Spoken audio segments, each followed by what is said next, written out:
Hey everybody, the Reese Warrell here, and welcome back to more of the Great Ace Attorney. Okay, sorry, I had to adjust my mic a little bit. It was a bit lower than normal. No, we got through the first part of the investigation, so let's get on with it. Yeah. Investigation numero 2. And I'm hoping we can make it to trial in this session.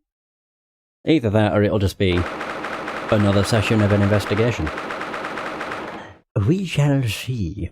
I really like how happy that snowman is, though. Look at him. Beaming smile from eye to eye. Or ear to ear, even. Looks like the investigation hasn't finished yet. We're off to a fantastic start. I already can't read.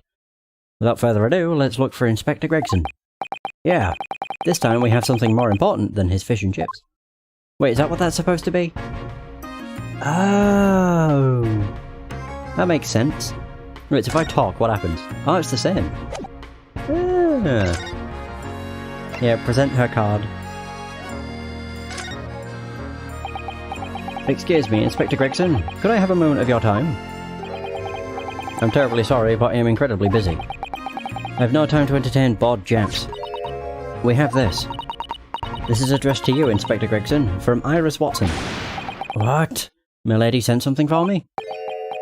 Milady? Hand it over. Give it to me. Now, come on. Oh, he just snatched it away. Milady? What exactly is this coin? As you can see, it's a crown coin. However, this is no ordinary coin. This is... one might call it payment for my performance. Performance? Oh, so you mean... oh. Okay. Exactly.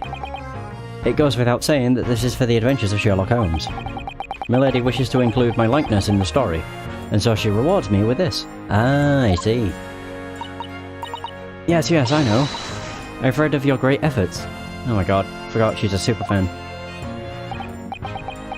No, to be honest, whenever I appear in the stories, I'm usually the butt of the joke.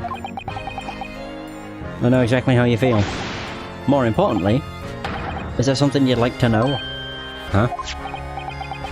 So you'll answer anything the guy in the dark jacket asks, right? I could say... wait. I can say nothing other than right. Now inquire as you see fit. Go on. Very well then. We will take up your offer and ask but one single question. The two of us would very much... ah, there we go. Would very much like to know the location of Suzuki Natsume's flat. Oh. Yeah, the culprit, right? Tiny little Japanese guy. Big mustache. If you want to know, that Pratt's shabby little residence stands in your field of vision. There. Oh.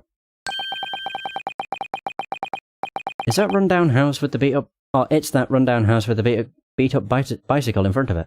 Go to the second floor. Oh.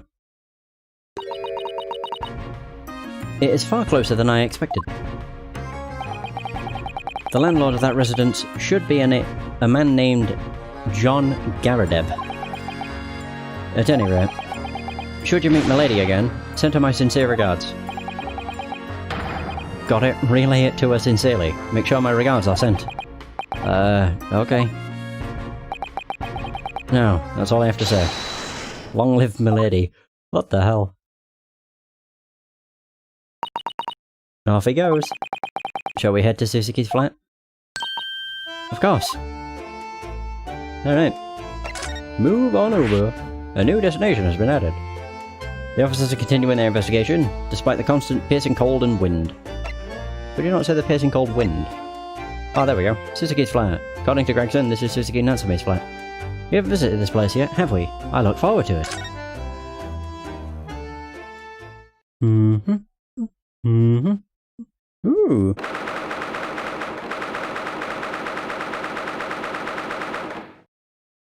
Why does he have a cannon?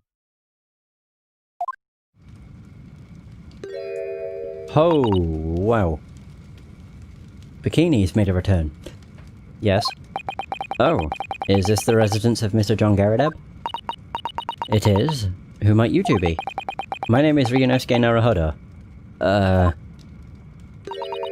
He is the attorney for Suzuki Natsume, one of the residents of this property. Okay. She looked happy. If it's alright, may we speak about Suzuki with you? I will bring my master for you. Please, wait one short moment. Okay. What the hell? Sister, did you see that? Oh, was that one of those famous British maids that I've heard so much about? Yes, I've heard that the most affluent families in the Great British Empire employ many of them. This is the first time I've seen one. I am so moved. Oh, it really feels like we've come to Britain, right? If there was a butler alongside her, it would be absolutely perfect. I don't know what perfect means to you, but yes, it does feel like that.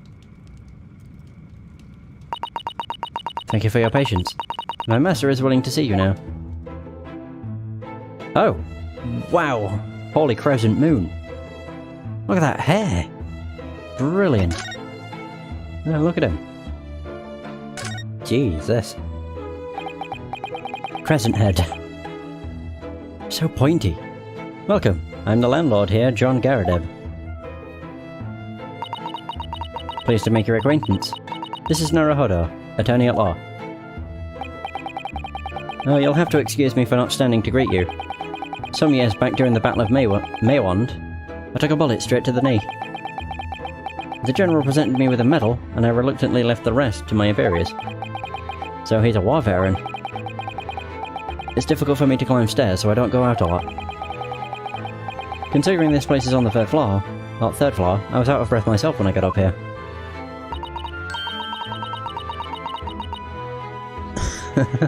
Obviously, that's because you don't get enough exercise. Ugh. Maybe, yeah. Anyway, if you were presented a medal, you must have been an accomplished soldier. Oh, please. It's just a hunk of junk. Medals are nothing more than trinkets. Just throwing it out would be an insult to the general, though, so I have it hung up for now. Hey, Joan, show the guests my medal, if you would. Is that what's on the back? The back wall? Joan? The medal, if you...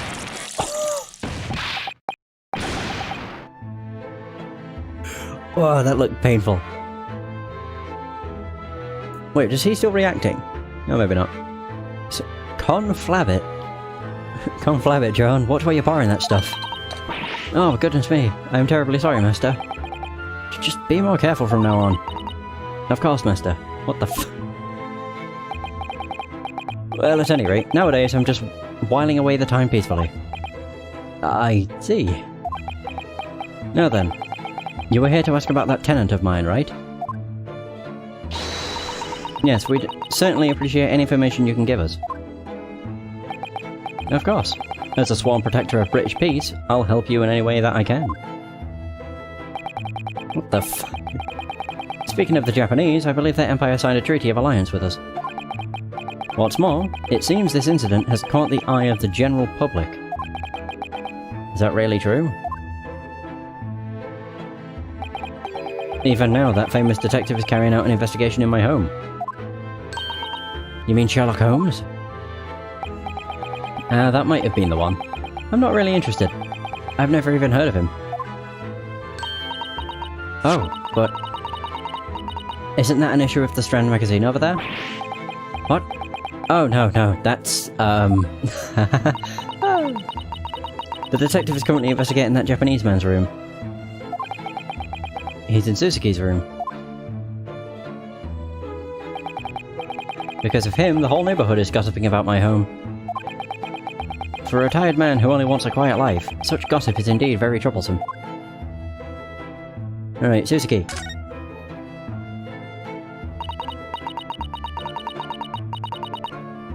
Mr. Garadeb, would you be willing to tell us about your tenant, Suzuki Natsume? Sure. He's been living here for about a week. Is that it? Only a week? So he moved in quite recently. You see, we have tenants on both the first and second floor. Uh-oh.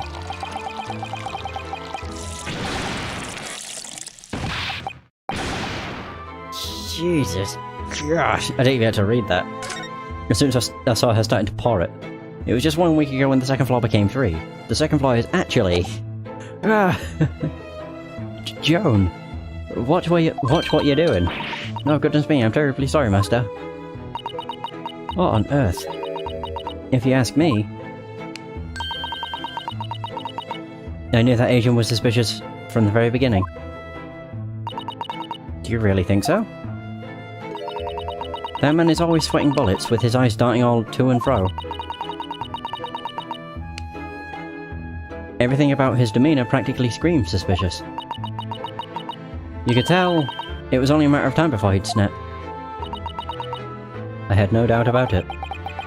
Should make sure that this maid doesn't get called to the witness stand. Was there anything else you found suspicious? Why yes, there definitely was. She really perked up at that question. Okay. Strange tenant. Was there anything in particular that struck you about your tenant Suzuki Natsume? Ew, every time she does that she smiles and it looks real weird. Why yes, everything about him is suspicious. Everything? Ah.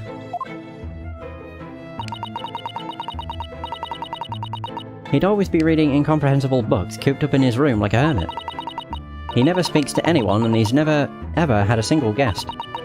Every day he goes to the used bookshop, then he comes back at 5 PM to turn on the stove. He also stays up later than anyone else in this home. Is that so? The first floor tenant typically calls it a night at around 9 PM. As for that Jap, he's never gone to bed any earlier than 2 AM. Oh dear, sounds an awful lot like me. Nah. Okay, although I don't spend all day reading. Could I ask you something? Ow. As I flick my computer. What is it? Miss Maid, why are you so intimately familiar with Suzuki's life and habits? Oh. Good question. The tenants don't live on this floor, right? Yes, they live on the first and second floors, both below this floor. Why is he sweating bullets? In that case, isn't it a little strange that you know so much about him? You've given us precise details on when he comes home and when he goes to bed. She got a crush. Uh-oh. Uh-oh. It's Joan, watch what you're doing. Oh, goodness me, I'm terribly sorry, Master. Susato does have a point. It did feel as though the maid knew more than she should have. Huh, interesting. 2 days ago. As you might know, the incident occurred at about 5 PM. Did you happen to look out the window at all during that time? The window,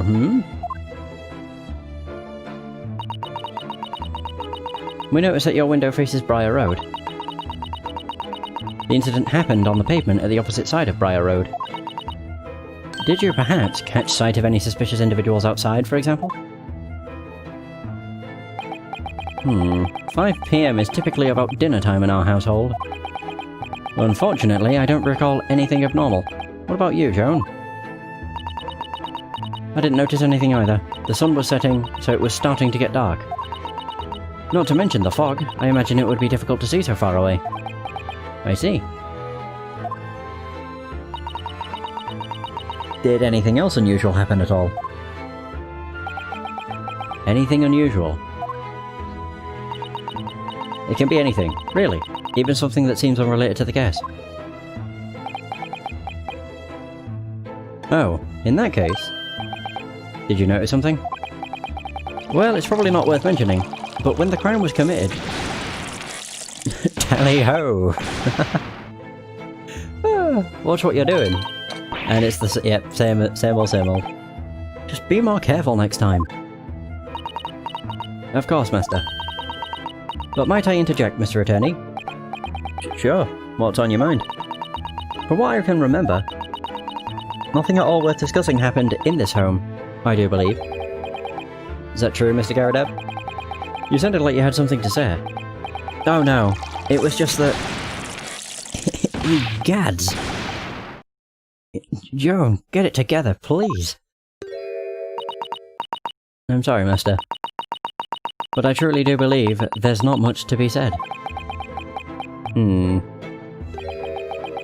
I suppose not. There wasn't anything out of the ordinary. It was just another quiet evening, right, Joan? Yes, indeed, Master. She's suspicious. What the heck is going on here? Looks like something happened in this room last night. Can't help but be curious.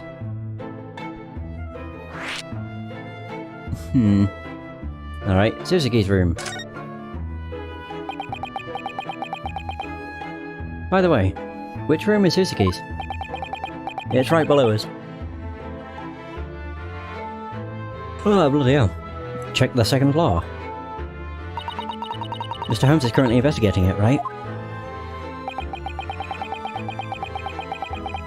He said that the tenant himself requested the investigation, so I handed him the key. Suzuki asked Mr. Holmes to investigate his case? That has to be a barefaced lie. Do you think we could get a look at his room too? Sure, I don't mind. It's right down the stairs. I'm not sure if we'll find anything of use in Suzuki's room, but we need to get our hands on whatever information we can, shall we? Of course. Not to mention, we can ask Mr. Holmes plenty of questions as well. True. Alright, time to leave. Thank you for your time. Oh yeah. And move. New destination. So we're in Master Garadev's room. Inhabited by the owners of Suzuki's flat, the Garadebs. It's on the third floor, offering an unobstructed view of Briar Road. They may appear old, but English-style buildings truly have a vivid magnificence about them. Suzuki Natsume, a student from Japan, is living here at the moment. Let's go! Can we see Sherlock? Where is he? Hanging from a wall. Or buried under a desk. Oh, kitty! Holy books. Wow. This is more like a cave than an apartment. No window, nothing but candles. A whole lot of lucky cats. I can't remember what they're called. They have a name, but I don't remember it. This is pretty amazing. Look at all the books. What a stifling stench. I feel like I'm about to choke on the air in this room. Is it coming from that huge mountain of old books? Whew. Well, me neither. I've never seen this many books. I haven't either. But still, it's so dark in here. There's no window. That is a window over there, is it not?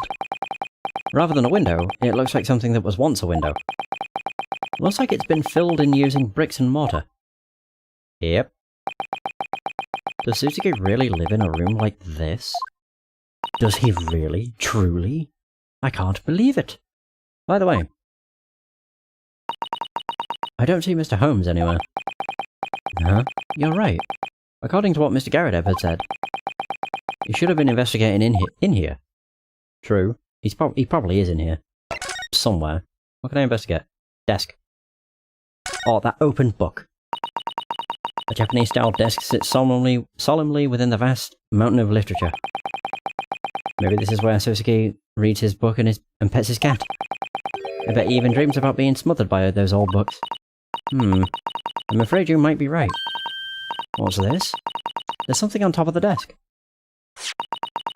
It's a receipt from a used bookshop.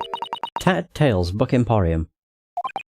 It's addressed to Suzuki, and it's dated 2 days ago, at 4:45 PM. That's the same day as the incident. I've got a feeling that was just before Suzuki got roped into this whole incident. It seems he was out shopping for old books. Receipt has been filed into the court record. Receipt showing that Suzuki bought books in the used bookshop before the incident occurred. Found in Suzuki's room. Okay. Right, well, we have more shit. A ridiculous amount of books are piled up in a veritable mountain of stories. They're all in English literature, and they're all considerably old and dusty. There are more than enough books here to last a lifetime, don't you think? No doubt. It's like a dream come true. More like a nightmare, in my opinion. I'm sure whichever poor book is at the bottom won't see the light of day again. Think of it as a once-in-a-lifetime experience, just like a perfect tea ceremony. This is the last place I imagined tea ceremonies would come up. Alright. Lucky cat. Yes. Look, it's a beckoning cat from back home. You must have brought this from Japan. Well, you brought that huge Daruma doll with you. I don't think you have any room to talk. I think I remember what a Daruma doll looks like, to be honest. I'm ill at ease in a foreign country. I just wanted to have a good luck charm. Right, and Suzuki brought this beckoning cat in hopes of good fortune. Too bad the only thing that's been beckoned in this awful too bad the only thing that's been beckoned in this awful incident. Oh. Naruhodo, one shouldn't dwell on bad fortune. I didn't even say anything. The way my eyes talk for me just keeps getting me into trouble. Okay. I have a cat. Of course. Oh, it's adorable! That's a big cat. Oh, what a darling cat. Maybe he's a little watchman, here to guard the books while the master's away. He's not doing his job very well. He just jumped into a mountain of books. Looks like a little calico cat. I guess they have those here in Great Britain too. Perhaps Suzuki brought him here from Japan. Suddenly, I feel so homesick for Japan. We've only been here for 2 days. Or for 2 days, though. True. And they've been very busy. Random sack, bookcase. Oh yeah, the window. Well, can you even call that window? This is a window, I guess. One would think so. For some reason, this one seems to have been completely covered by bricks. Yeah, this might as well just be more wall. Why in the world would someone do this? Don't ask me. I haven't the foggiest. Or the foggiest idea. Perhaps Suzuki had an episode one day and chose to build the wall right there and then. Then and there. Doubt it, he's been living here a week. Yikes. It's scary because it sounds like something he would actually do. Either way, the lack of a window has caused the air in here to get all thick and heavy. Being in this room makes one's mood rather heavy as well. Oh, there... of course. There's Sherlock. Why am I not surprised? He's reading a book. Oh, look, Naruhodo. He's enjoying a nice spot of reading. That's... When did he get here? He seems to be busy with his nose deep in a very old-looking book. In any case, let's call him over. Hey, Mr. Holmes. He didn't... Oh. Why, hello. If it isn't you two. As I recall, you two were... Indeed, we were together aboard the SS Eau Claire. Ah yes, the SS Eau Claire. As I recall, that was... Thank you so much for helping us find the truth behind Asugi's murder. Of course, that's it. It was none other than Master Asugi. The one with the snake, right? Well, you're not quite there, but you aren't completely wrong either. Something like that. It is a great honour that you remembered us. Mr. Holmes, we are... Ah, wait. I have confidence in my memory. I'm sure I can remember your names with perfect clarity. Oh god. You're Miss Naruhodo. And you... and Master Susato. No, wrong way around, buddy. Hey, Crazy Flipper. How's it going? You've got it turned around. Touché.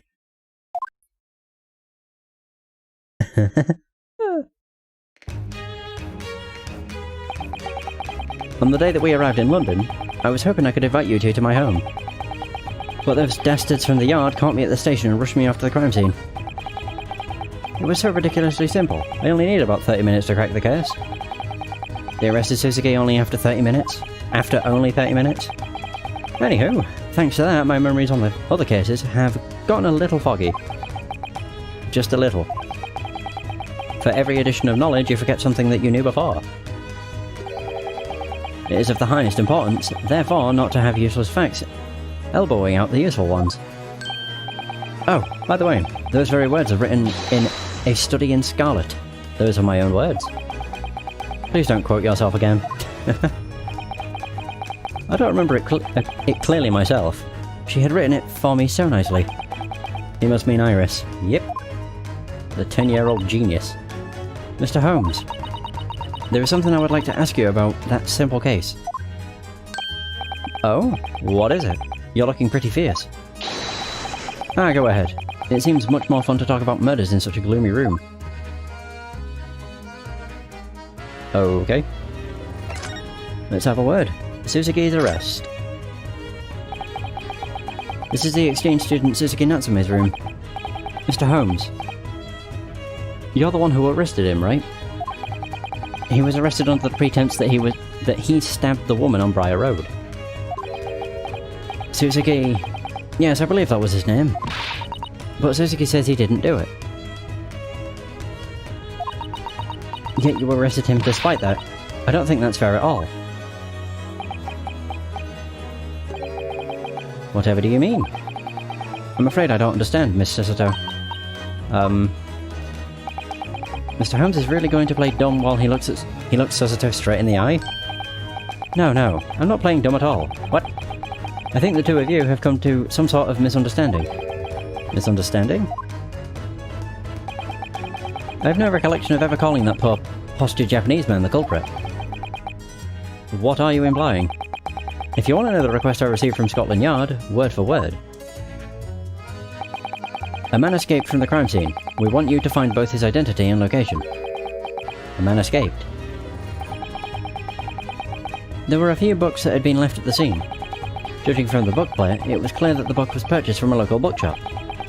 After I spoke with the owner, it wasn't long before I arrived at this room. And that's all. I believe the receipt for that book is somewhere around here. Or around there. Then are you saying that Suzuki isn't the culprit? Who's to say? I certainly wouldn't know. I came back because it had started to pique my curiosity, but... There are just so many intriguing books here. I very suddenly found myself reading them. Of course, by no means was I doing this just because I was bored. Really. Ugh. Alright, Landlord Garadeb.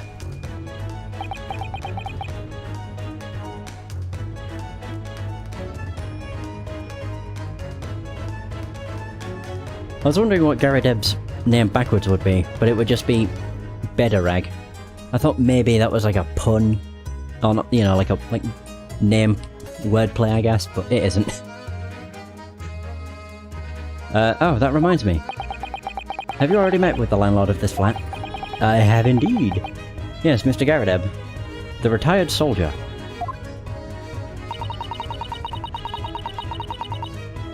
It was the first time I've met someone from the Great British Empire's military. And it was the first time that I've ever met a maid from the Great British Empire. Okay. What's so funny? No, sorry. Excuse me. I'm sure you're already aware, but many of London's households have maids in service. Yes, I read about that in the Great British Empire's Empire Guidebook. To put it another way, whether or not a household has a maid in service determines their rank in society. Their rank. Simply put, as long as you have at least one maid, you're middle class. If not, you'd be below that. Upper class households have enough servants to be considered a huge family on their own. Wow. I see. That is awe-inspiring in its own right. Essentially, for those caught on the border between middle and lower class, it's quite the important matter. I had no idea. That's exactly what draws my attention to that man. The retired soldier, John Garadeb. What? That lovable little soldier is hiding something. As for whether or not it's related to the case at hand, that is yet to be seen. What does he mean? I mean, they are definitely hiding something. Joan was covering up for something.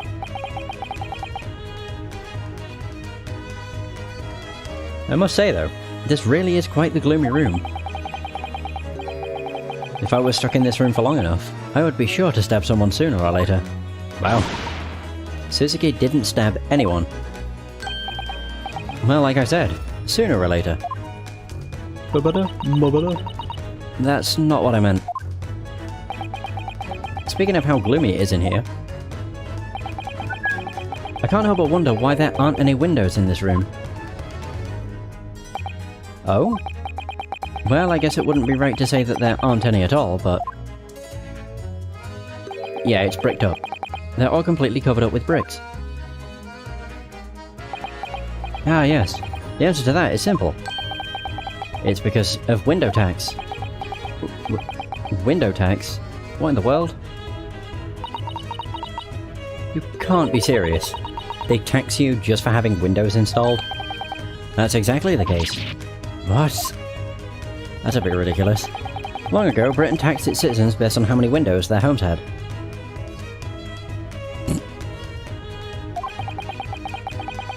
The poor and penniless rushed to paint over the windows in the houses that they inherited. On the other hand, the rich would put windows all over the premises. Apparently, they were trying to gain favour by paying exorbitant sums to those in power. That's downright horrible. Nobody should have to live in a room with no light. Well, because of that, an epidemic began spreading through the country. The window tax was abolished about 40 years ago, but even now, there remains traces of the effects it had. Its flat is one of many examples. I wonder if Suzuki's not receiving enough exchange student allowance. Probably not, from what I've investigated thus far. He's renting this room at a rock-bottom rate. That's probably because of just how terrible this room is. Supposedly, Suzuki moved into this room last week. Yes, it appears so. However, there's reason to believe that this room isn't cheap merely because of how run down it is. Ah, pay me no mind. I doubt it has anything to do with this case anyway. No, I can't help but be curious. Ooh. Well, I guess that's everything.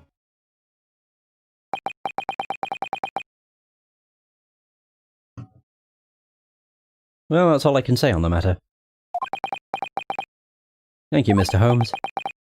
Ah, that's right, Master Naruhodo. As I recall, you said you wanted to become a lawyer, right? He remembered that? But not our names. If so, are you going to defend him? The tenant of this flat. Master Suzuki? Right? I don't know. What do you mean? The truth is, I already stood as an attorney in this country just yesterday. Oh? That's amazing. It looks like your dream didn't take long to become a reality. But I'm so lost. I've lost sight of what it means to believe in my client. Believe, huh? Hey, Mr. Holmes? There's no way that Suzuki is the culprit, right?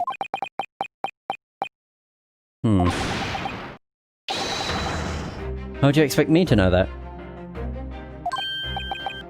Huh? But didn't you come to this flat to investigate the stabbing? Well, yes, that was my intention at first. But there was this endless pile of intriguing books, so I lost myself in the joys of reading. Of course. I see. Anyway, there are two truths that I have come to understand. That Japanese man fled the scene from the fled from the scene of the crime 2 days ago, and then there is a man who claims that he witnessed Suzuki committing the crime. That's all. I thought that was going to be a great deduction. Man.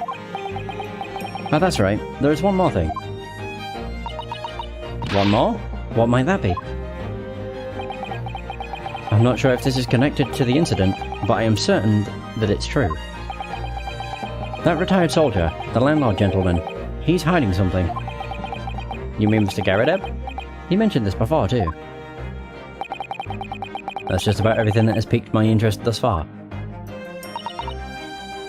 Naruhodo, we still haven't found any decisive leads in our investigation so far. Yeah, you're right. It might be worthwhile to look into Mr. Garadeb's secret.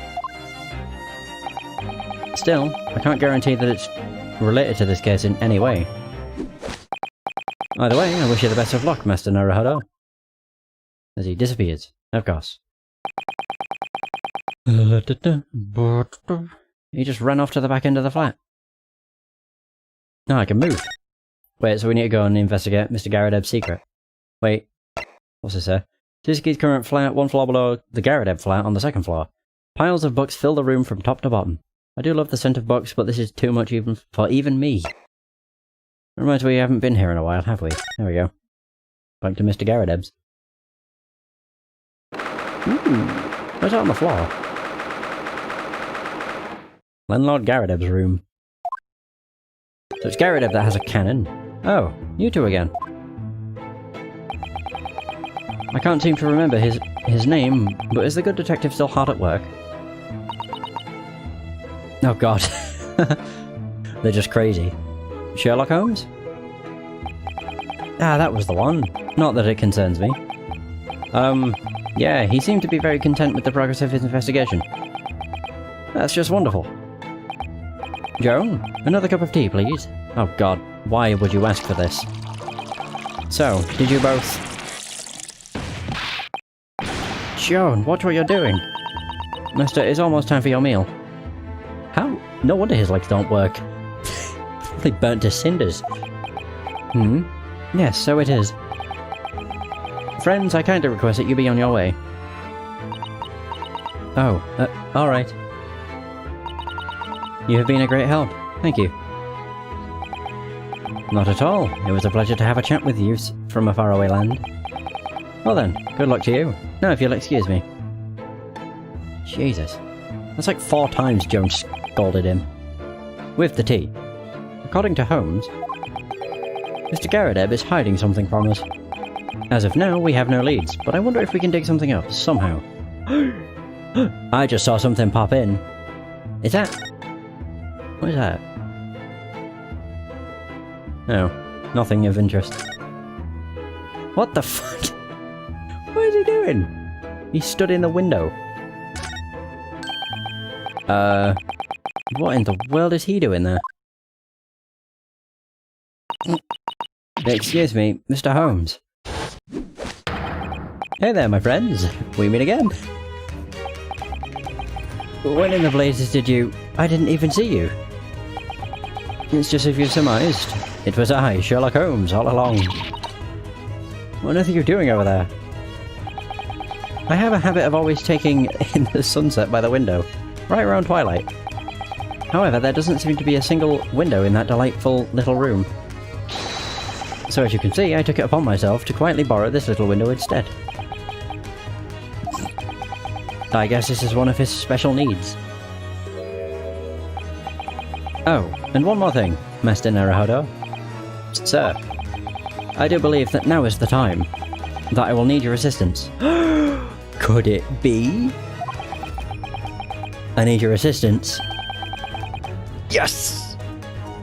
In making sense of my own astounding great detective's intellect. Does that mean he had planned this reunion at the Garrideb residence? Then, Mr. Holmes, could it be a great deduction? This unassuming little room guards a secret. No matter how trivial, not a single detail can escape my eyes. Master Naruhodo, you are ready, I presume? Yes, I am.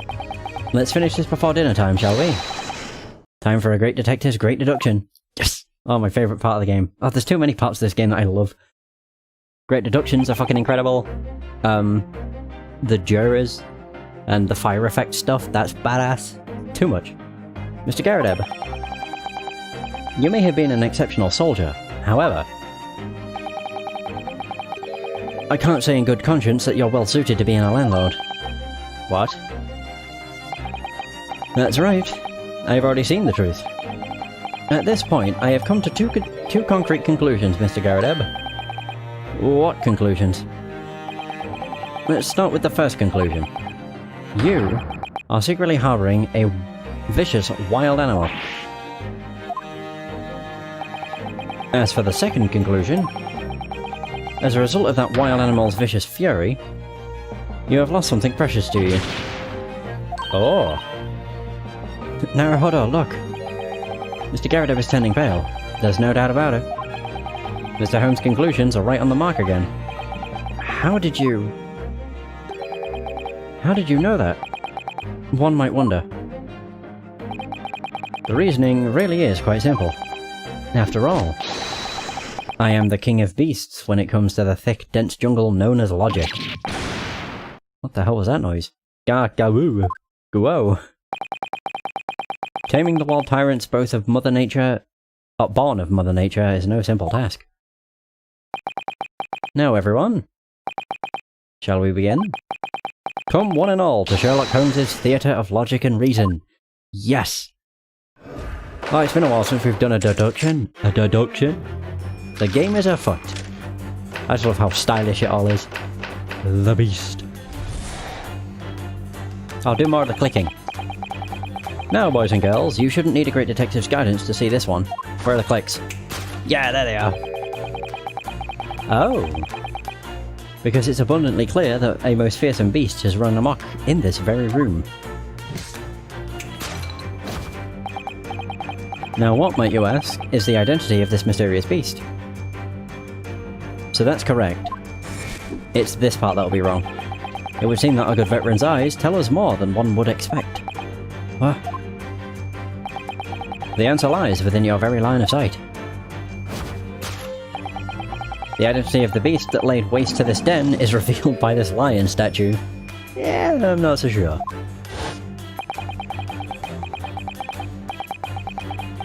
Despite your status as a soldier, you're horribly destitute, as you appear rather frail at that. Because of this, you cling to a certain wistful admiration of the great king of beasts, the lion.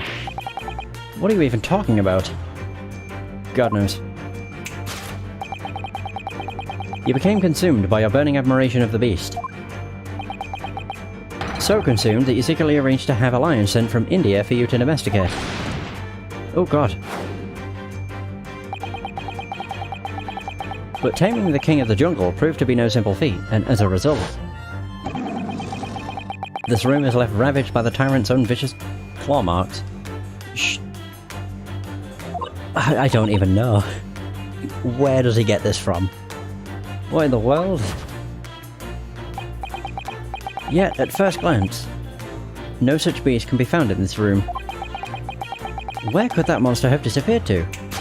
The answer lies, if I may, madam. What? Please pardon my rudeness, but just one look at you tells me all I need to know. You mean, at me, a lowly maid? Why, even your pocket alone reveals the whereabouts of our disappearing beast. That's a flyer for the circus peeking out of your pocket, isn't it? You scrambled for some method through which to dispose of the fierce lion. Valenvoie Circus. A travelling troupe of musicians who pitched their tent in a nearby park. Even I've seen them. And you two were going to sell off that dangerous lion to the troupe. Preposterous. And there you have it. I believe this clears everything up. I'm not so sure. The fearsome beast that destroyed this room was actually a lion. You're off your rocker. And when I went to see the circus, the lion was joyfully jumping through a ring of fire. Conclusion. Circus lion. Oh, here we go. Topic 2. The Rampage. So, Mr. Garradeb, it would appear that you held some deep affection for such a fierce beast. Huh? Indeed, that seemingly nonchalant gesture betrays your true feelings. I did see like a red mark on his face earlier when he fell over. The intense pain you bear is clearly revealed by that hand on your cheek. It's all because you had to tearfully depart with the beast you so dearly loved. The pain of losing one so important to you. I know that pain all too well. No, you've got it all wrong. You can see it actually, if you just look at the left-hand side of his face. It's like a little red mark. Looks like a burn mark or something. Where, I ask, does your pain come from? Oh. Why are they both looking down? Yet again, the truth is brought to light by your line of sight. Of course, the cause of all your suffering is this bundle of bills. Sure. All of those envelopes piled up over there appear to be bills. Oh. Oh. Here we have bills for a huge wonton's worth of meat, potatoes, wheat, and black tea. The costs of keeping a lion fed dealt a devastating blow to your household finances. Thus, there was little you could do but part with him. Isn't that right? What on earth? Jesus. God, her shaky face. But then in a final act of reckless violence, the beast attacked once more. Attacked?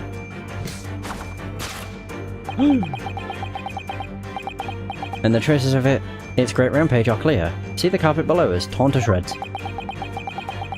It looks to be a high-quality carpet woven from wool. That looks more like a burn. Why did something so horrible have to befall such a lovely carpet? Well, madame, it seems like it's your turn to tell me something now.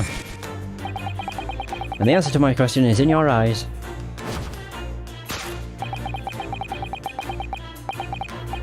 What was it that left the carpet in this sorry state? The evidence lies in the cake stand. No it doesn't. Look at the candlestick, the fucking candlestick. Candle stand, even. It's missing one of the candles. So I'm guessing a candle burnt the carpet. Or something. There is nothing in the world more dangerous than a hungry lion. I believe a certain great queen once said, if there is no bread, let them eat cake. It's safe to say that food is the catalyst for all great tragedies. What do you mean? Having grown sick of the taste of cake, the beast set his sights on new prey.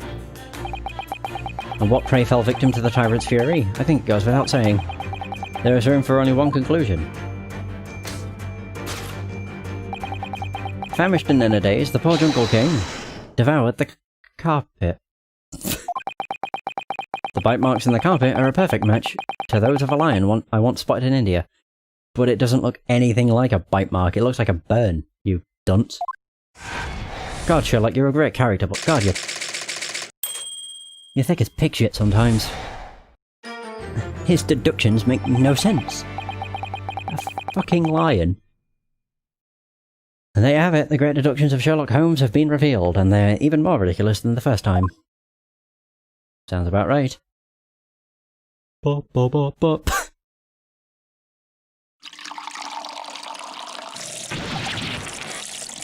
Yes, yep, that's a pretty good reaction. Oh yeah. Pretty standard reaction.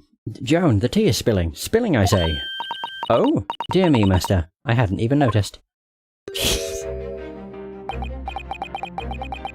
Well, spilling your tea in the face of my impeccable logic is to be expected. I've heard tales of a housewife who spills tears as well as tea. Why... Excuse me, Mr. Holmes. Could we have another quick talk? Well, of course, Mr. Naruhodo. What's on your mind this time? Well, it's about your logic. Do you really think there was a lion running around in this cramped little room? Indeed. It seemed the only plausible explanation that I could think of. Quite a frightful notion. Certainly not a theory that mere common sense could come up with.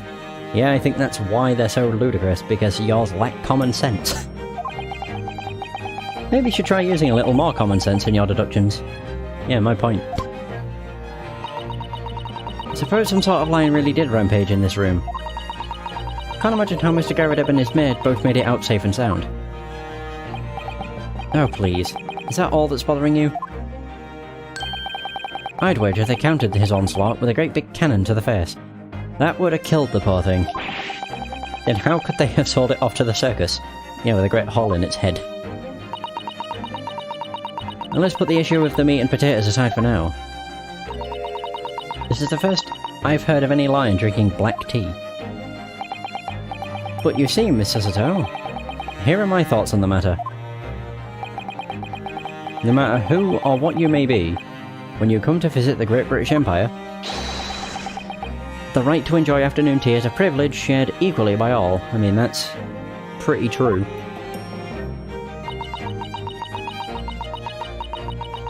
We love our tea over here.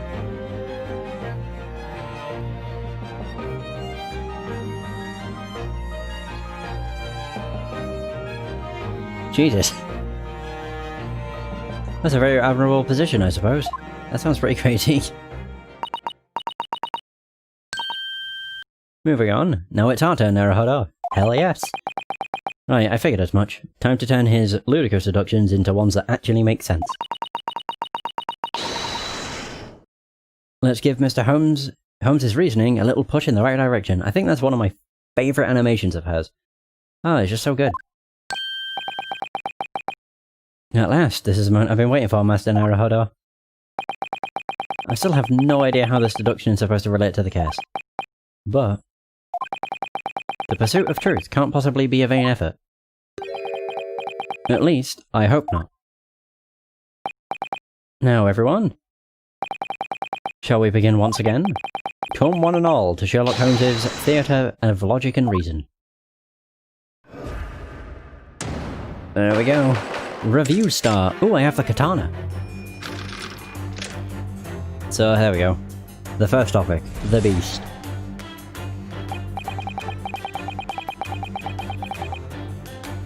Now, boys and girls, you shouldn't need a great detective's guidance to see this one.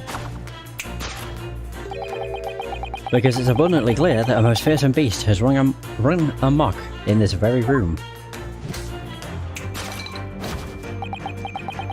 Now what, might you ask, is the identity of this mysterious beast? It would seem that our good veteran's eyes tell us more than one would expect. Right, here we go. The answer lies within your very line of sight. This is my favourite part of the deduction. Because we shatter his reasoning, essentially. The identity of the beast that laid waste to this, yes, was the lion. I find it hard to believe that he'd bring a lion in here. Well, one look at Mr. Garrett's reaction should tell you that it's indeed true that some manner of beast destroyed this room. Wow, that sounds crazy, but at any rate, we can be certain that it was not a lion smuggled over from India. In that case, what could this beast have been? Focus on Mr. Garredeb's line of sight. That must be where the truth lies. Okay, so there's the lion statue. Oh, okay. What is that? Picture frame.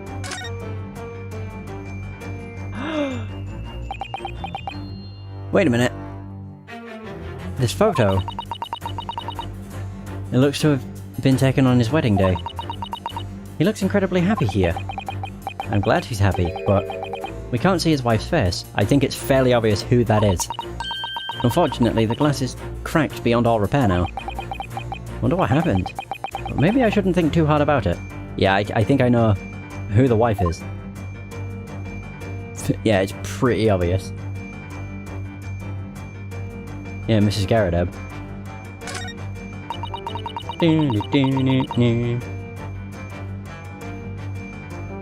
So the huge crack in this glass makes it impossible to see her face. But even with the crack in the way, she can't hide her rotund figure. Okay, they're making it real obvious. Rather than rotund, I'd say her form is more robust. No kidding. Looks like he's exerting a ton of energy to hold her up. That's a bit harsh. It would probably be in his best interest not to make her angry. Okay, his wife is wearing such a large wedding ring. Yeah, it's very unique at that. It looks like the ring is decorated with a sunflower motif. Okay, so clearly it's the picture. Picture frame! Yeah, it's revealed by this picture frame. Kaboom! Oh, it's wrong! No! I've got to examine the picture frame and then do Mrs. Garredeb. You've set up a picture frame behind this lion statue as if trying to hide it. Oh, this is weird. This is the first time I got one wrong. I haven't gotten a good look, so I'm not sure yet, but maybe, just maybe... Okay, I probably should have just examined. Never mind. It's my greatest trick, blatantly blurting out vague ideas without even checking the evidence. That sounds like a dig at the player. What kind of terribly vague reasoning was that supposed to be? Oh, well, this is the Theatre of Logic and Reason, after all, right? My Theatre of Logic and Reason... Oh, my Theatre of Logic and Reason. If you want to play a farce, do it in your own theatre. Oh, sorry, I guess. That was worth it. Oh, we don't need to go over this again. Oh, I can't skip it.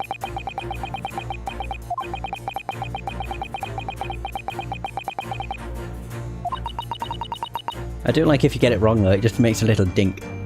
Just a teeny little dink noise. that was funny. My theatre of logic and reason. Right, here we go.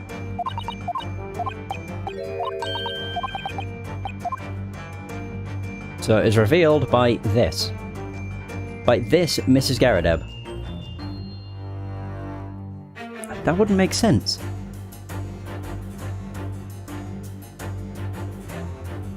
I would rather say revealed by this picture. I'll just go with Mrs. Garrideb. If that's wrong, then I really don't know.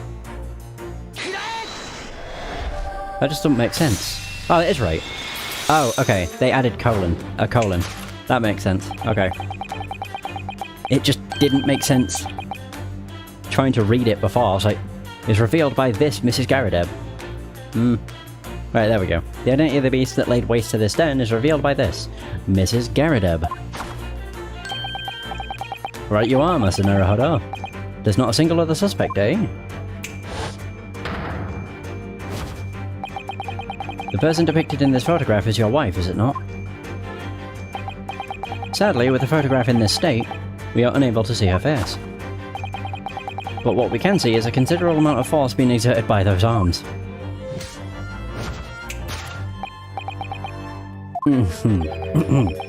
Verily, in this case, calling her a beast out of respect is perfectly acceptable. Wow, I'm not so sure about that. Regardless, the one that truly went on a rampage in this room was Mr. Garrideb's very own wife. Oh, there's the face! This room was left ravaged by the tyrant's own vicious claw marks. What in the world? Yet at first glance, no such beast can be found in this room. Where could that monster have disappeared to? The answer lies, if I may, madame. What? Please pardon my rudeness, but just one look at you tells me all I need to know. You mean at me, a lowly maid? Why, even your pocket alone reveals the whereabouts of our disappearing beast. What nerve you have putting a frail lady on the spot and calling her a beast? Well, I'd say the jury's still out on how frail she is. Indeed, his wife does seem to be missing from this room. Then the clue that reveals her location must be hidden somewhere on the maid's person. Where could Mr. Garrideb's wife be? Right in front of you, clearly. Ah, there it is. Not the teapot. Ta-da! Wedding ring! Wow, this is not a flattering angle. The maid is wearing an enormous ring. And it's decorated with a sunflower pattern. Plus she's wearing it on her ring finger. Must be a wedding ring. I'm sure of it. With fingers like that, I doubt she'd ever be able to take it off, if she tried. Wow, this is just mean. You really shouldn't say things like that. Speaking of which, do you remember that photograph we saw? Wasn't there a very similar ring with the same sunflower motif? Oh, there was, huh? Good eye, Sasito. A huge ring with the sunflower pattern, huh? There's no way this is a coincidence. Present! Oh, what? Present! Ding ding! Even your wedding ring alone reveals the whereabouts of our disappearing beast. There we go. Uh-oh. Precisely. That is a beauteous? Beauteous ring shining upon your finger. That's it.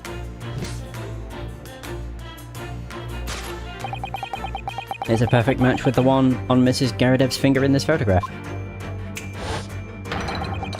In other words, Mrs. Maid, or Miss Maid, you are no mere maid. Indeed. You are none other than Mr. Garrideb's wife. Uh-oh. Oh my god. Alright, so topic number 1. Well, I'll be. I should expect no less from the great detective. You guess right, this is my wife, Joan. See how she looks now, but back in the day, she was radiant. A real dazzler. From what I can see, your life is anything but radiant. As you, a retired veteran, has been reduced to renting out vacant rooms, yes? As such, you lack the income to hire a maid. Am I mistaken? Oh, so it was for quite literally social status. To be ranked as middle class, I suppose. That's real weird. But as former captain of the 3rd Platoon, I still have my pride. Yet now I can't even hire a single maid. Isn't it just pitiful? Here in London, whether or not your house has a maid at its disposal is effectively the borderline between the lower and middle classes. If you ask me, I feel like it's pointless to worry over things like that. Then the beast, your wife, is pretending to be your maid. That about sums it up. What do you have to say, Mr. Garradeb? Of course, it's only when visitors come calling. Please, keep this a secret. No. Not just a secret, confidential. Okay. Well, there we go. Circus Lion. Oh god, it changed from Circus Lion to Mrs. Garradeb. The Rampage.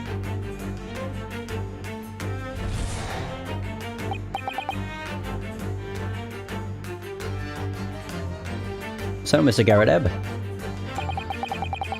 it would appear that you held some deeper affection for such a fierce beast. Indeed, that seemingly nonchalant gesture betrays your true feelings. The intense pain you bear is clearly revealed by that hand on your cheek. Wow, good old Mr. Holmes is still treating Mrs. Garradeb like a beast. Speaking as a lady myself, it makes me feel almost as bad as she does. Anyway, Mr. Garradeb's wife is standing right in front of us. That means that he didn't lose any beloved beast. Oh, you're right. If we take that into consideration, then perhaps there may be some other meaning behind the way he's covering his cheek. There is. In Mr. Holmes' own words, Mr. Garradeb felt some kind of pain. I should think about what Mr. Garradeb's expression really means. I've already seen his face. He has like, yeah, holy fuck. Did he get slapped? Oh, he certainly got slapped. That's a fuck. Look at that, that's a right mark. Jesus. Also, there's not any angle you can look at this chick from that's flattering. My god. Never mind. I wanted to make a Majin Buu joke, but I'm like, no, that's too harsh. But she does look like Majin Buu. From certain angles. Wow, his face is all red and swollen here. I'd ignore that mark anywhere. It's the result of a bona fide open palm slap to the face. Must have been a really intense slap to leave such a clean mark. Such astounding finesse. I've never seen such a beautiful slap. But then, who do you think could have slapped him like this? Gee, I wonder. It's not like we have a ton of people to choose from. There we go. It's clearly revealed by that slap mark. Shattered. Yeah! Oh. Jesus, look at it. The intense pain you bear is clearly revealed by that slap mark. The aftermath of a slap from a considerably strong arm, remains engraved on your cheek. Madame Joan Garradeb, I can only assume that this was your doing. Oh, look at her face. Oh dear. And you, John Garradeb, you were hiding your pain from us. Yeah, it was then when we saw it. Oh, when we first saw it. How? How did you come to know so much? I'm a master of deduction. Not a thing on this earth can evade my sight. Yeah, but you're only a master of deduction if you have Naruhodo by your side. That's why you never look directly at us.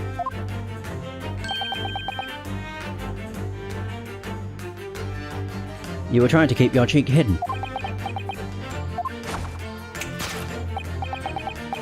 Now let's move on. We have more to discuss. For example, why in the world did her palm come to strike your face? To ask more directly, why would Madame Garradeb slap her own husband? Okay, they're both looking... Yet again, the truth is brought to light by your line of sight. Of course. The cause of all your suffering is this bundle of bills.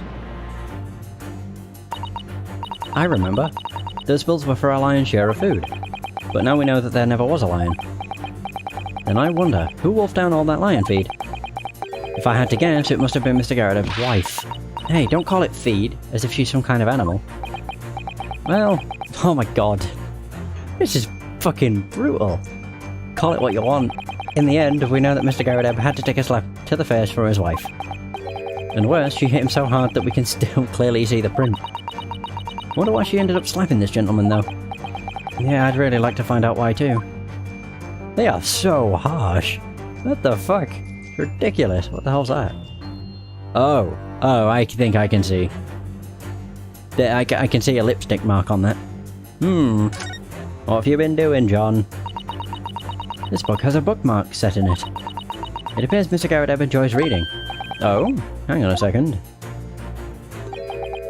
This doesn't look like a bookmark. Ah, you're right. It looks like a woman's writing is scrawled here in ink. Oh, James. Oh, God. Oh, James, how I long for you. Love, Mary. Oh, look, next to the signature. This looks to be... It's a kiss mark. It's been kissed by a woman with lipstick. My goodness, how passionate. I find it ever so romantic. And suddenly Sasato's enraptured by a random kiss mark. I do beg your pardon. Anyway, this bookmark looks to be a love letter after all. James? He ain't called James, he's called John. Oh boy. Yep, it's by this love letter. Now we can understand why she slapped him. Of course, the cause of all your suffering is this love letter. Oh, James, how I long for you. It seems to be quite the passionate letter. Oh, look at her face. Perhaps the sender, Miss Mary, is the one who slapped you. Oh, God. Oh, wow. But I swear, I know no such woman. God, I could not say that. You don't know her? That love letter isn't even addressed to me. I mean, well, that thing was already shoved in the book before I even laid eyes on it. Before I ever laid eyes on it. It was already in the book. Uh-oh. Most definitely, without a doubt. Sure it was. For heaven's sakes, Joan, I've already explained this to you. I bought this book from the used bookshop. That thing was in there before I even saw it. So basically, the book's previous owner used the letter instead of a bookmark. Uh-oh. That's gonna fill endlessly. Yes, that's what I've been trying to say. You should really take the kettle away from her. Sure they did.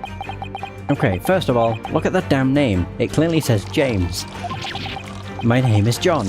You know that. Much. Sure it is. What, you even think my own name is to be doubted too? Jesus! As we can all see, a woman's paranoia can make her snap like a beast. And it can make her slap like one too.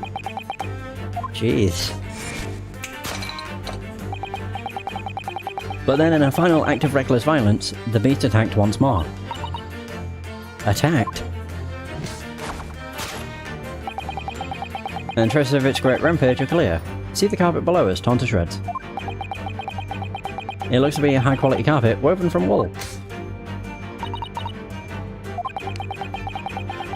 Why did something so horrible have to befall such a lovely carpet? Well, madame, seems like it's your turn to tell me something now. And the answer to my question is in your eyes.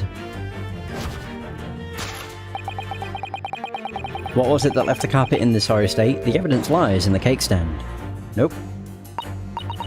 It can't be. Did his wife eat the carpet? Of course not, that's just silly. However, I'm pretty sure that the disaster that befell this room is the result of his wife's rampage. So it would seem. Naruhodo, we're finally closing in on the end this time. The answer must lie at the end of Mrs. Garadev's line of sight. Got it. Let's get cracking on that examination. Okay. Can I look at the floor? No. In that case, I know what it is. It's still this. The candle. Ah, the candelabra. Yeah.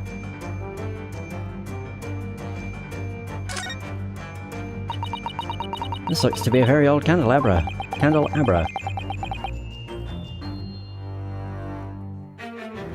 The pedestal is so small that I'm worried about its stability. Looks like it would fall over if you so much as sneezed in its direction. Oh dear. That would be dangerous. Whoa, sister, take a closer look at this candelabra.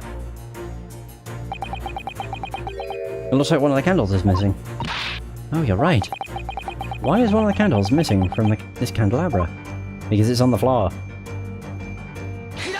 There we go.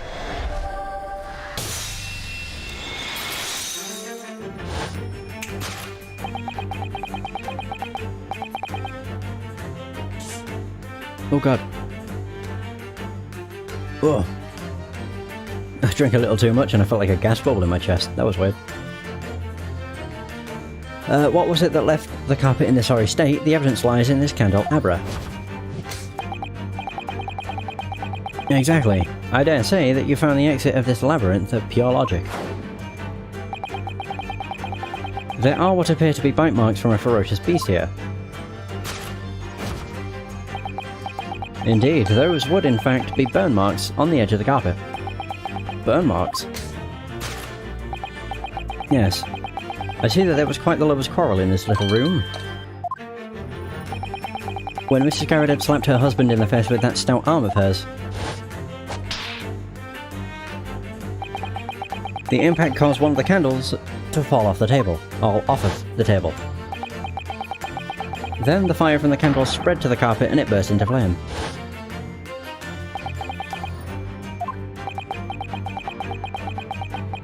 Truly, of all the beasts in the world, or in this world, fire is the most dangerous. And that very beast went on a rampage inside this room. Thus we are left with but one conclusion. Oh. This room was the scene of a house fire, sparked by a heated lover's quarrel. Dun dun dun!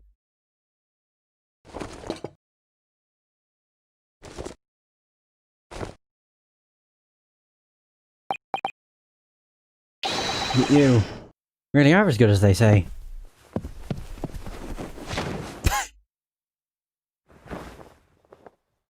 God, her cheeks wobble. With like the littlest movement, her cheeks just blow. And there it is. Deduction complete. Not too bad. Elementary.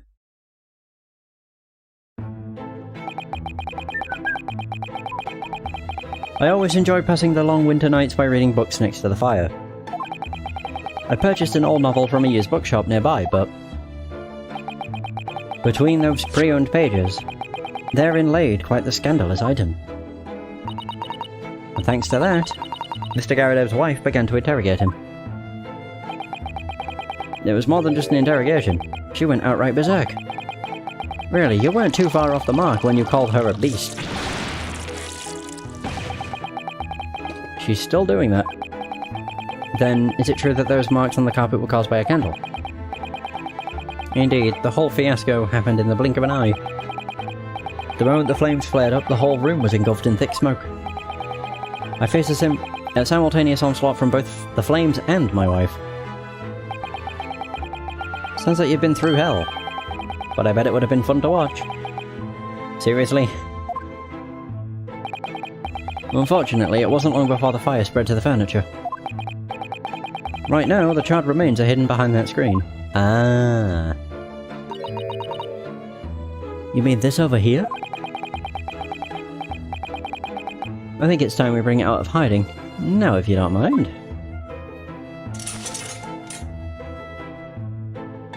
Oh. All of my favourite old books were lined up on that bookshelf, but now they've been swallowed by the flames, burnt to a crisp, just like that. Whoa. And to add insult to injury, my very own wife threw those books at me in her fury. Sounds like a truly terrifying scene. She drove me back to the window, assaulting me with burning books. Ended up losing the Adventure of the Lion's Mane. Now just getting to the good part. The Adventure of the Lion's Mane. You really do seem to have an affinity for lions, don't you? Not really. That's not the reason I picked it up at any rate. In the end, he lost something important to him at the hands of a vicious beast. Another spot on deduction. That's no surprise coming from Mr. Sherlock Holmes. This journey must be one of the most cryptic mysteries in all of Britain. Amidst the raging flames, my wife carried on with her rampage. It was absolute mayhem. By the way, do you remember about what time all of this happened? It was early in the evening. Right around 5 o'clock, 2 days ago. The night of the incident. That's why they couldn't see anything. At the same exact time, a terrible crime was occurring just outside your home. Huh. I'd say the crime taking place here was just a bit more terrible. Even if all of the Great British Empire was collapsing all around my home, I dare say I wouldn't even have noticed. Oh, I see.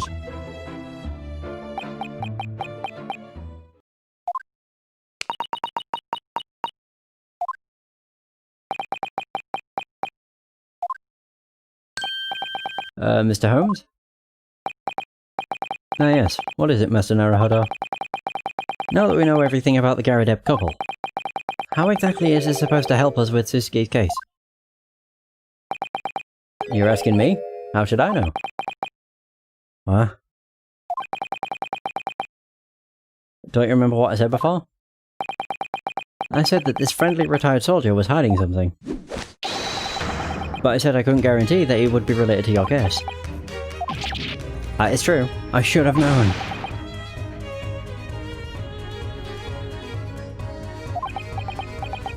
There, no need to look so glum, Master Naruhodo. You see, there are two types of things in the world. Things that are and things that are not related to the case at hand. Nothing else exists. I have no idea what you're talking about. Anyway. You're running out of time. It's about time you make up your mind. Huh? Visiting hours at the jail are about to end. I didn't realise it was this late. If you intend to take up Suzuki's defence, you need to obtain a written appeal from him, and complete the proper procedures. I'm almost out of time. On that note, we must ask that you take your leave. It is now our dinner time. Yes, ma'am. Please excuse us. Thank you so very much for allowing us to speak with you. Suzuki is waiting for us at the jail. I have to give him my answer. Alright. That's one mystery solved. Jeez.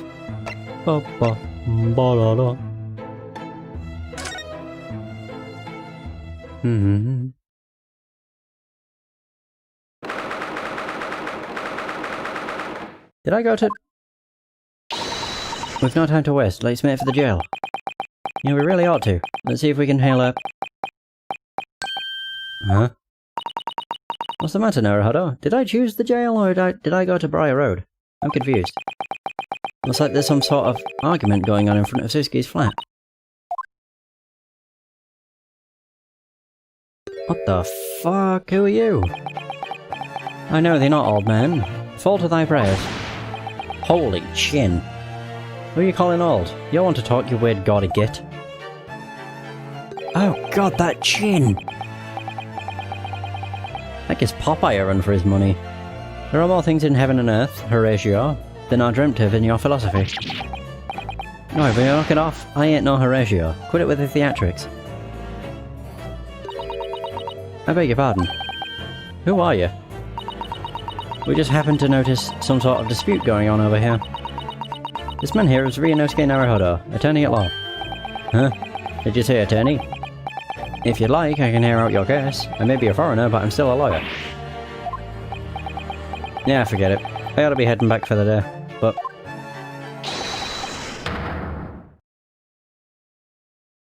Don't think this is over, you.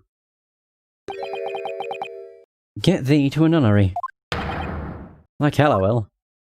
The fuck? What the hell? Oh god, he looks weird. Jesus. Sir, are you hurt at all? I am fine. I must express my dearest gratitude, O beautiful maiden of the Far East. What exactly is going on? What's just going on?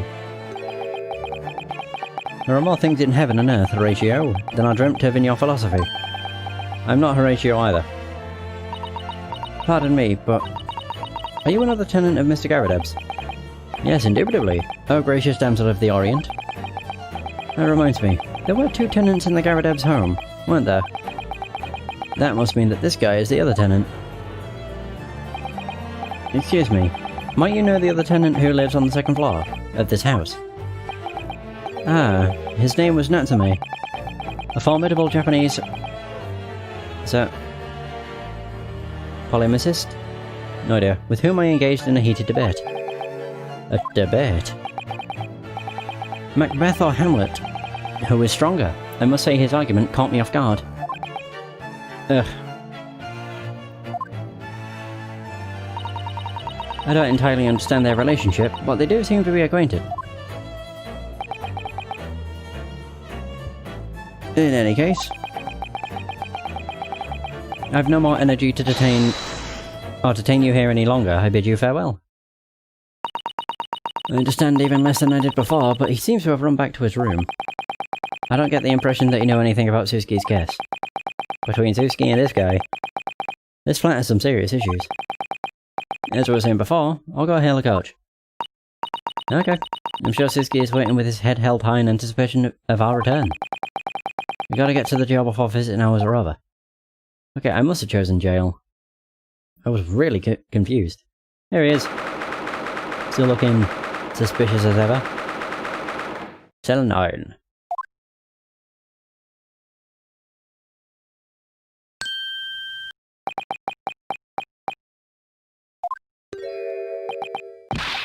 Why, it's... Substitute Law Student Naruhodo. You've come back for me. Suzuki, I'm overcome with emotion. We sincerely apologise for being so late with our return. No, please, all is well, I beg you. Worry not, relax. Once again, I may know the joy of fellowship with my countrymen in a strange land. Praise them. Motherland. God, I've forgotten how weird this guy is. No need to get so worked up, Suzuki. Indeed. That which puts one's mind at ease is the warmth of one's own homeland. However, on the other hand... Oh. There is true meaning to be found in friendships that cross geographical boundaries as well. At least that's what I believe. You. It's you. Damnable cursed spy. The Sherlock Holmes. Mr. Holmes, what are you doing here?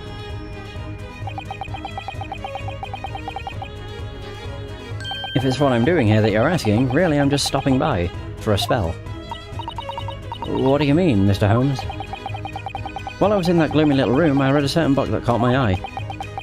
And while I was at it, I uncovered that shady couple secret.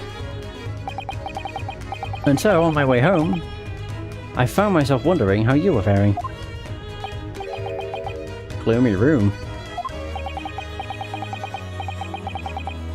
Even this cell with its one tiny window is preferable to that hovel. However, I must admit that your taste in books is impeccable. Well, pardon me. Thanks to you, I had a fun day. Why you, the Sherlock Holmes?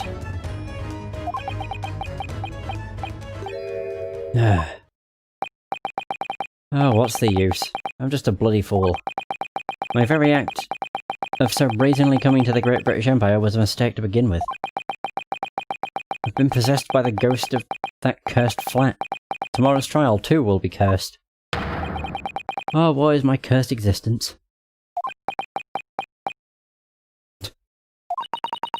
What's on your mind, Naruhodo? I was just thinking, Suzuki. I think you said the same thing before. You said your flat was cursed, right? Perhaps Mr. Mustache's words ring truer than we once thought. Huh? It may indeed be appropriate to say that they're all cursed. Including tomorrow's trial. And the flat. What is he on about? There we go, we can talk. Hooray! Cursed trial. Earlier, you said that tomorrow's trial would be cursed. What exactly do you mean by that? What? why did you take that so seriously? I really didn't mean anything by it. I was caught up in the moment. Oh, okay. You don't have to scare me like that. Don't tell me. Is there a real curse?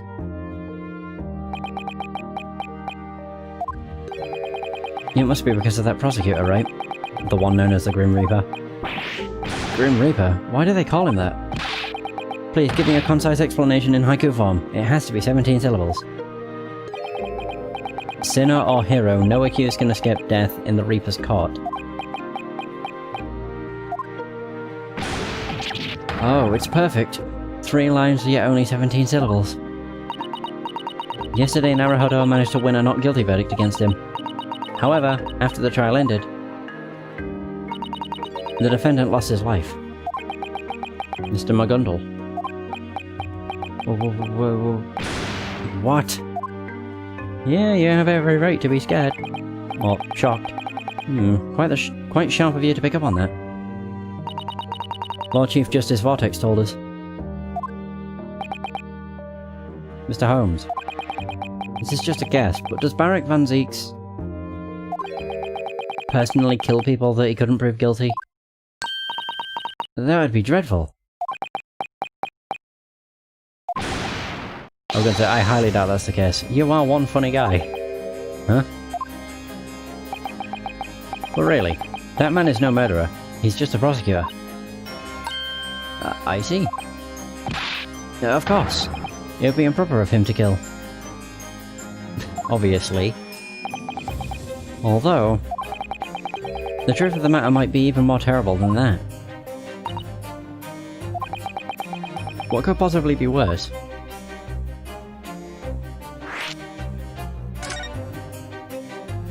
Truth about the Reaper. Barrick Van Zieks... yeah, I keep thinking it's Baron. Barrick Van Zieks is a very capable prosecutor, but when it comes to London's courts, no matter how capable you might be, victory can never be assured. Oh, is that true? Siski sure looks happy. Remember, the judicial system in Britain involves both a judge and a jury. The judge delivers his verdict based on the law, while the jurors represent public opinion. The defendant is put on trial under those two perspectives. Perspectives. It's a great idea on paper, but public opinion can be easily swayed. That's where villains and less scrupulous attorneys are liable to strike. Bribery, forgery of evidence and testimony. They'll do whatever it takes to win. And if they can successfully make an impression on the jurors, no matter what decisive evidence the prosecution comes up with, they've already lost. But what of the truth? Won't they jump to an incorrect verdict? Unfortunately, that's the reality of the situation. I can't believe it. However,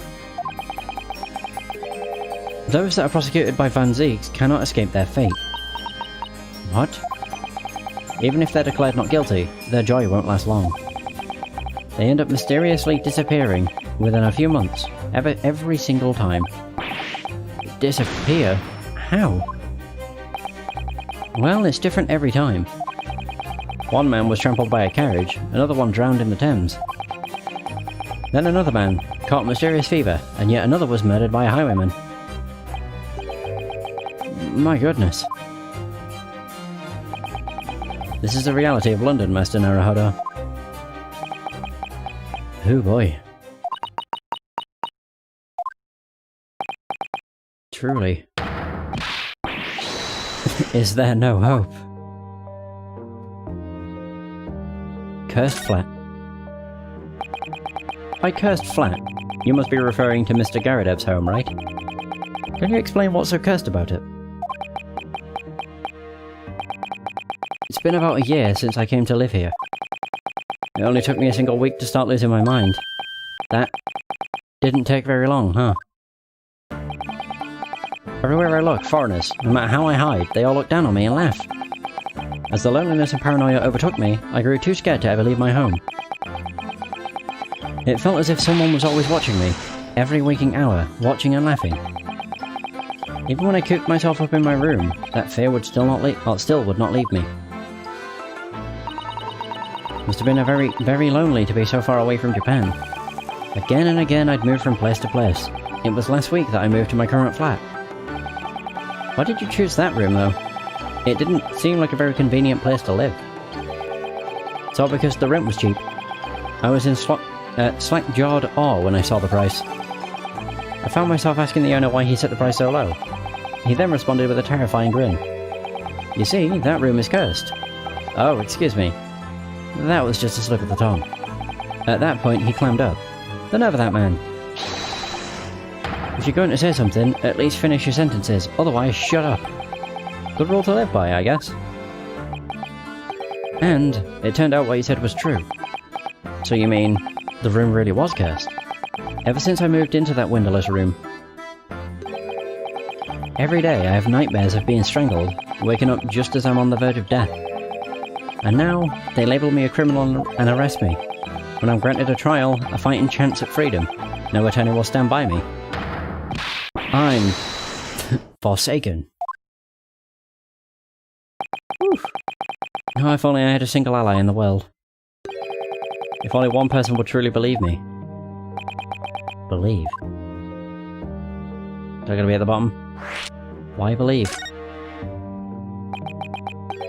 Excuse me, Mr. Holmes? Oh, me? What is it, Mr. Naruhodo? Do you remember the incident on the SS All Claire? All Claire. All Claire. Oh, yes. That one with the snake, right? Yeah, we've been over this, like, 40 minutes ago. An hour ago. Back then, you listened to me and believed what I said. You even helped with the investigation. Did I know? Why did you believe me? Let's see... You mean to ask why I trusted a suspicious agent who was hiding at the scene of the crime? Yeah, sure. Come on now, this one's easy. You don't remember? You told me yourself that you weren't the culprit. But I could have been lying. Didn't you have at least the slightest doubt over whether or not I was the criminal?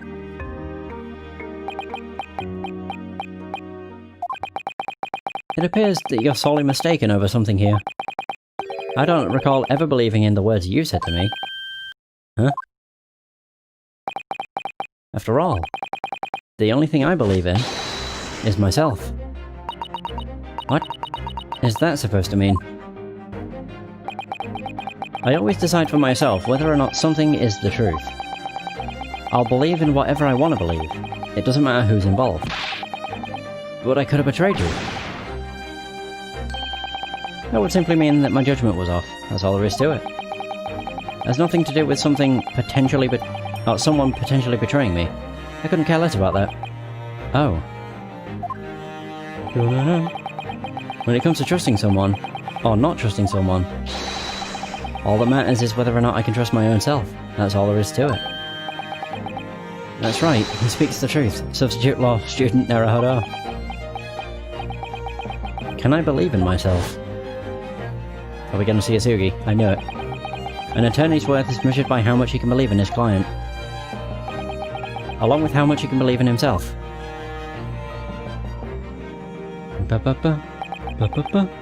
Asugi. Oh. Oh. I thought that was going to be continued. Well, everyone, I'd say it's about time we headed home. Oh. Visiting hours are over. I'm sure a guard will be here for us soon. There's a nearby restaurant that serves up excellent trout dishes. What do you all say? I suppose it has gotten late.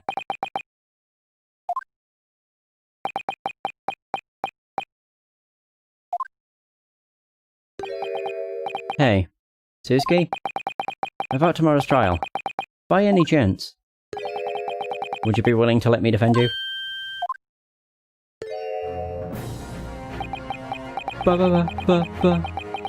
Substitute law student Naruhodo. Yesterday I stood in a British court for the first time. The defendant was ruled not guilty, but I found myself unsure of something crucial. What could be more What could be more crucial?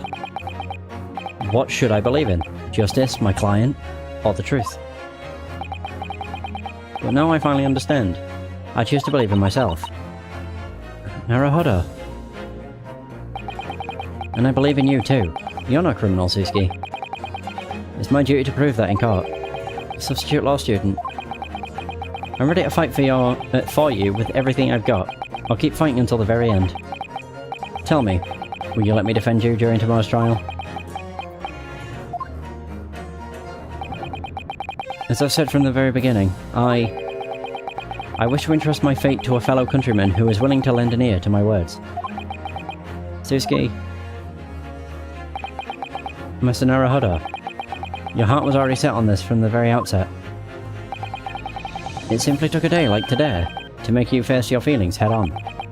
Yeah, I think you might be right. Though I feel like it was quite a detour before I reached this point.